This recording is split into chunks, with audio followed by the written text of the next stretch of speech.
So this is gonna be a little bit different than a normal video that I make. I'm making this one because I got a couple archetypes and the classes that I made that I've been just kind of sitting here that I want to be used. I want opinions on them. I don't play D&D enough to really play test them and really use them. So I'm gonna try to put them in a place where people can see them and I can get some feedback and do some tweaks better. So you should see this in you should see in the below the video, so you can come you can use it. I don't care if you use it or not. I want you to use it. Just let me know what you think of it. Let me know what tweaks I should make. I should make. Any fun killers in here. Just let me know. I want to tweak and improve it. So let's get down to it. Um, so this is a Sorcerer Bloodline that I call Flame of Creation Pyromancer. It might require some homebrewy type of thing for how the world came about, because basically the story behind this is when at the dawn of time and creation and everything, there was just an infinite dark abyss and just unbridled chaos. Just everything was a mess. And through all this chaos, um, a spark emerged, and basically that spark grew into a giant blazing inferno that kind of just like grew in and just kind of almost set things in motions basically. And a spark of this blaze somehow made its way to you, like your character, right? And through maybe it was inherited or maybe it just kind of happened upon you. Whatever the case is, it's the thing that fuels you for a sorcerer. Basically, it's the thing that fuels your magic, basically. Um, but we start out with some quirks. You don't need them. You can ignore them. They're just kind of fun flavor things. But they're here because, well, it's a powerful primordial flame. It might alter your character a little bit. So these are here. When you use them, give your character more flavor that it came up with. You don't have to even use them at all. You can come up with your own, whatever. You start out with a minor thing called Ignite, but basically you can set things on fire things that are flammable on fire simply by touching them. Um, it could be just, for example, it could be like a torch or tinder or whatever, right? You touch them. It's kind of taking precipitation because that can do it as well. I'm taking that part, just giving it for free. Um, it's just a minor thing, whatever. Um, the next part is produce flame cantrip, and it allows you to use it as a melee attack. I put that as a minor thing because produce flame is one. Um, I think sorcerers and wizards should have it naturally. I think its produce flame is not that much different than firebolt. One you're throwing, once is throwing the fire, one you're using as a flamethrower. Not that much different. You know what I mean? And it's not like it's gonna replace Firebolt or its produce flame is that good. It's a D8 with a 10-foot reach, I think. Firebolt is for a ranged spell, it's just obviously better, or even mid range is still obviously better. Firebolt. And melee spell attack. Oh, you might say, oh, melee spell attack. Well, I mean, you can just use shocking grasp. If you're really concerned about it, which is arguably better than produce flame, even if you do make produce flame as a spell attack naturally. Shocking grasp you give you disadvantage if they're wearing metal armor.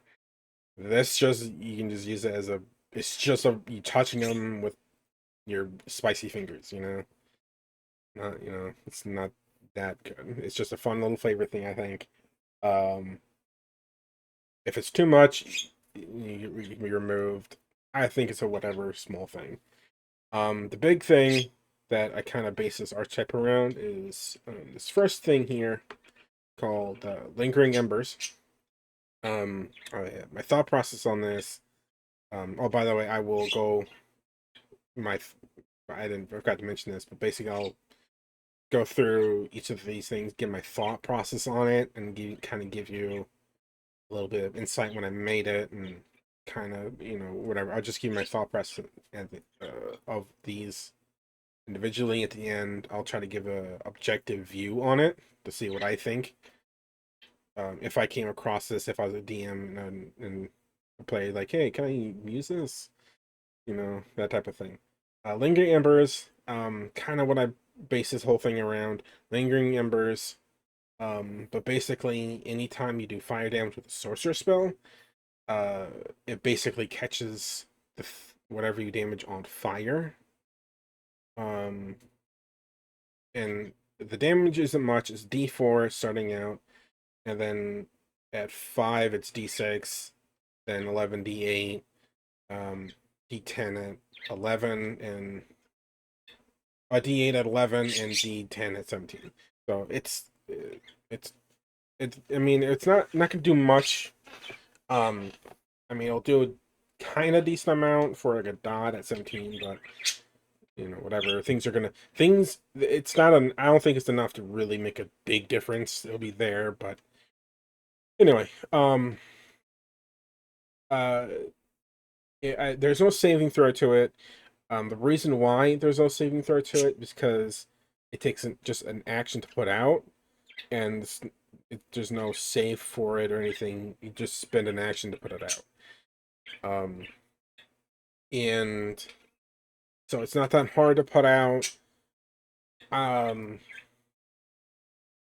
So that's why I didn't put a save to it, and that's kind of the thought process, the thing I kept in mind with a lot of these, because a lot of these is based on Lingering Embers, because of the others kind of don't work if Lingering Embers aren't on there. So that's kind of my thought process on all these, and why they might seem a little powerful. Right now, that's my biggest concern is balancing. So, the next one is A World in Flames. You get a 6th level, you gain fire resistance, and you can ignore you can ignore fire resistance.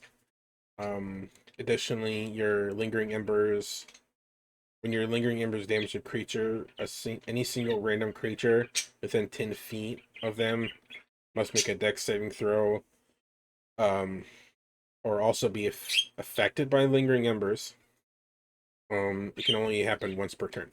So, my thought process behind this is, well, fire doesn't really. If you start a fire like just out in nature or whatever, it will not stay there as long as it has something to jump to or spread to. It will continue to burn. You know what I mean? So, and that's kind of the thought process I kind of kept in mind when making this. Because fire doesn't stay stagnant as long as it has fuel to go to. So, uh, so I was thinking, well, if there's someone nearby, it will jump to that. I might specify an enemy creature because it's just this creature here, or a random. This is a random creature. I might specify enemy, but because it can jump to an ally, and that's gonna be a problem. So I might add. So when you see this, if you go to it, you'll probably see like a single random enemy creature there. But regardless, originally when I play tested, it was 5 feet, and I thought 5 feet was enough. I mean, yeah, it's not gonna be. It's hard to apply Lingering Embers because it's just a spell. You just got to hurt them with a spell. But 5 feet didn't last. Is not very. 5 feet was not very much because they have to be like right next to each other. I thought 10 feet is more comfortable for this sort of thing. And the thought process with the ignore fire resistance. One of the things that it's not new, not uncommon knowledge. is one of the big hurdles fire damage has to go through is resistance and immunities. I thought since you're gonna be, fueled by primordial flames and everything, your fire isn't gonna be natural. It's not gonna be normal. So, um, so I thought, well, if you're gonna be using primordial flames, um, things might burn hotter. It might be different. It might, it's gonna be it's gonna be a different type of fire. You know what I mean? So that's my thought process behind that, and it'll kind of help your fire damage a little bit. Um, the next one is Scorched Earth. Um, you get at 14, and basically, when people are ignited by lingering embers, they'll leave a fire trail wherever they are, because the idea is, well, your fire has gotten so hot that it'll start actually scorching the earth underneath them. So, um, and so, well, if that's my thought process is, well, if it's going to be so hot that it's actually scorching the earth, well, that's going to actually burn their feet and stuff. So so like start catching flames, like the ground will start burning, and you're not going to want to sit still, so the idea is that they will have to move when to avoid burning themselves on this burning ground. Right. So when they move, they'll leave a fire trail that will last just a turn. And any creature that happens to go through it, or if the creature stays still, they must make a constitution saving throw or take, and on a failure, they'll take 2d10 fire damage or half on a success. Um, so it's, you know, I like, I lost my train of thought for a second. But basically, I like it flavor wise. And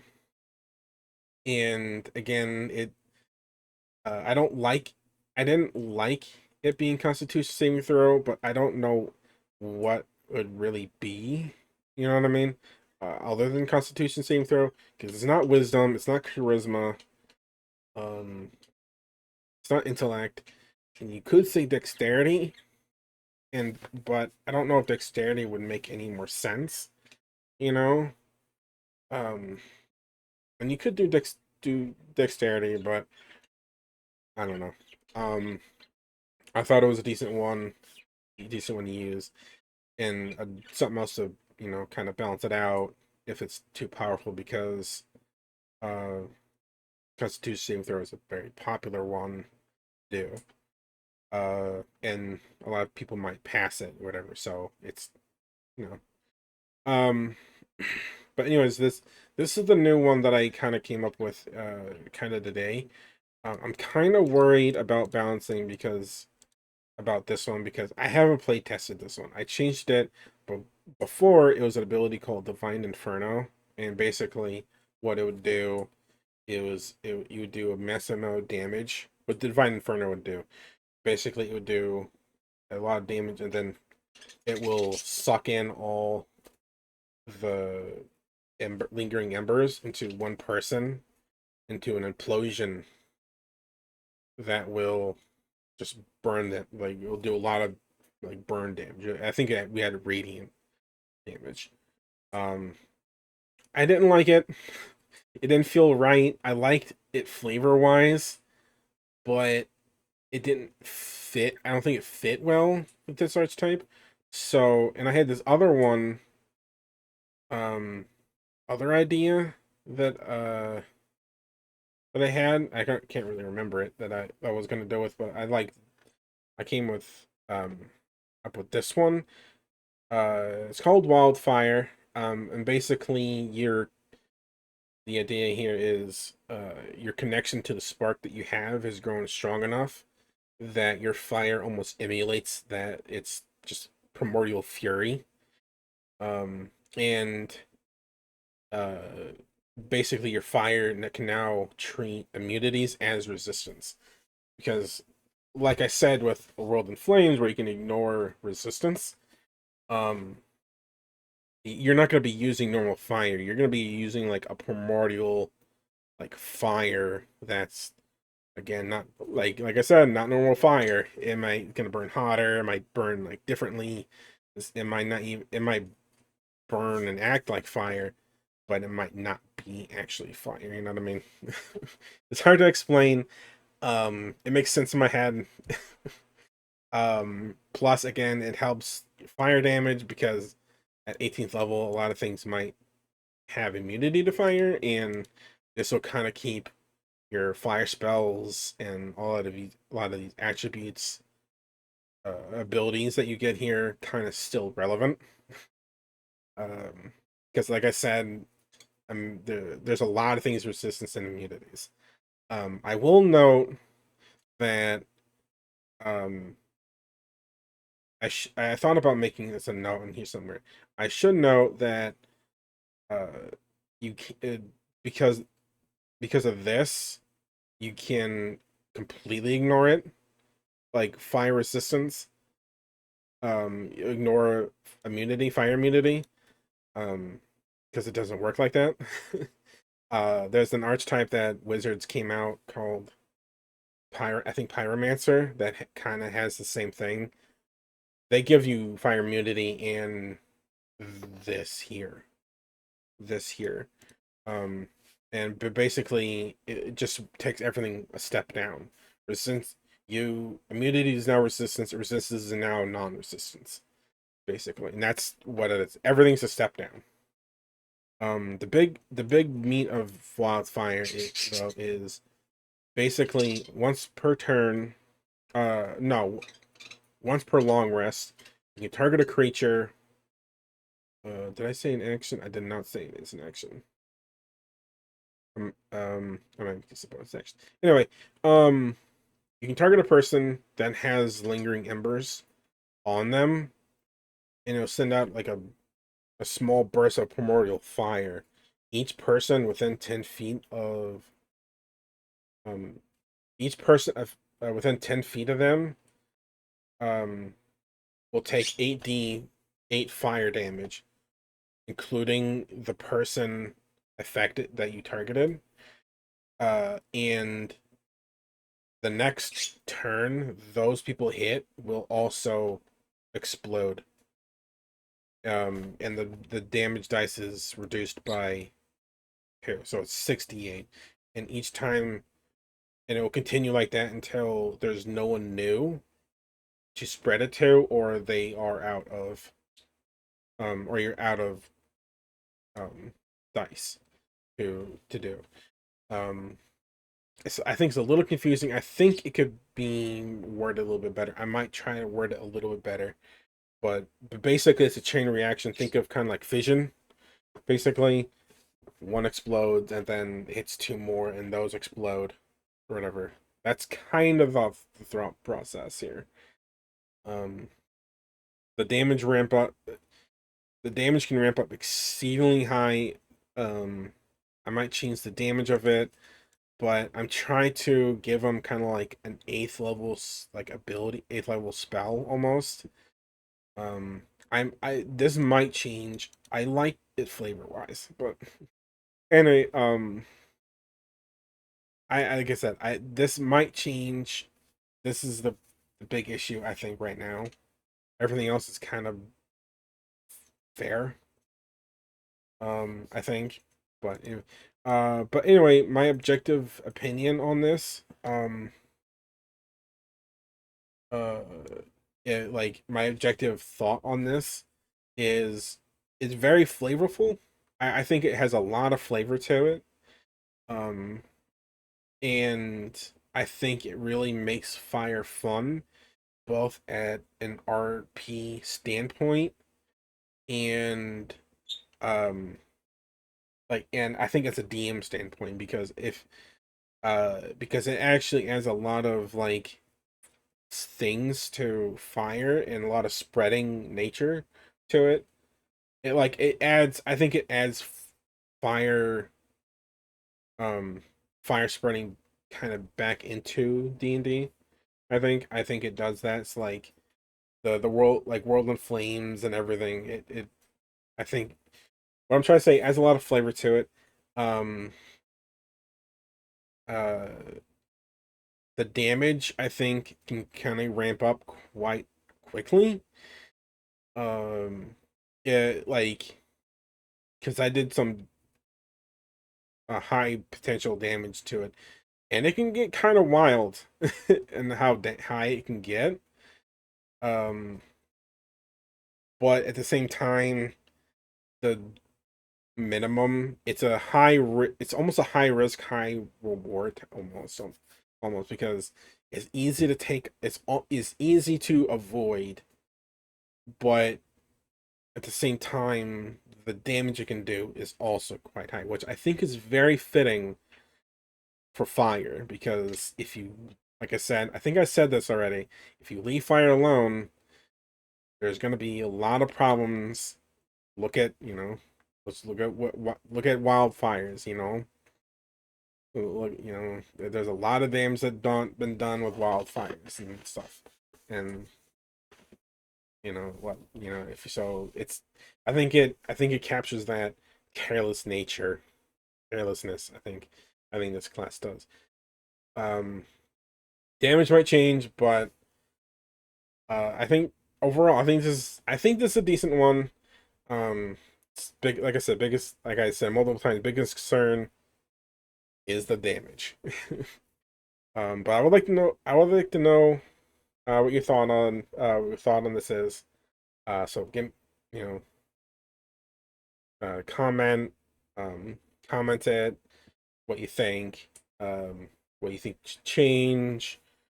Um, if you think of better wording, let me know. I'm not very good at wording things like wildfire. I think is a little confusing, and I think it can be worded better. um, Also, shout out to this guy. I think Chris Nazgul. I think he did well in this art. There's a link to it at the bottom here. Check it out. That's where I found the picture. Um, of course, added a couple things. It's not the right color, but anyway. Anyway, let me know. Hope you enjoyed it. Let me know. Like I said, until next time. Bye bye.